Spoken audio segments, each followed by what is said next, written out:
Ассаламу алейкум, урматтуу алайлык бир туугандар, алтындарым, сиздерден мен чоң таазим кылып кечирим сурайм.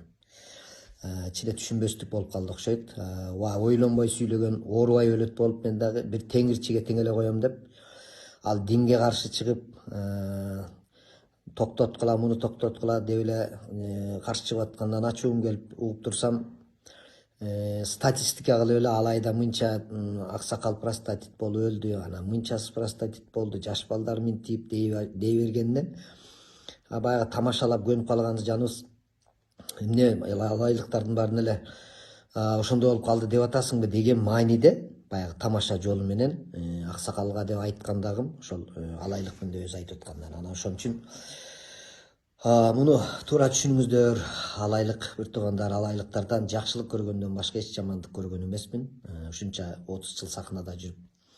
Бул деген ошол аксакалдын жалпы алайлыктарды жаманатты кылып, ошондой сөзгө калтырып аткан, жалпы эле алайлыктар эле эмес, Кудайга каршы чыгып аткан адам экен.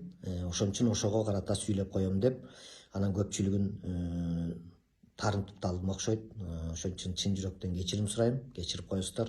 Эч кандай жаман оюм жок алайлыктар деп антип мен бул какшык, бул ошол аксакалга карата.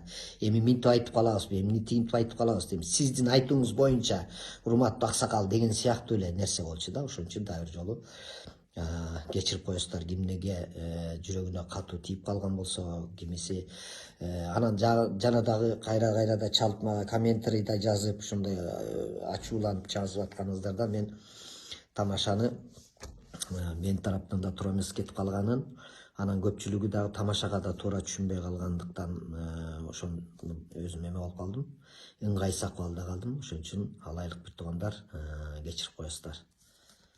Аман болуңуздар.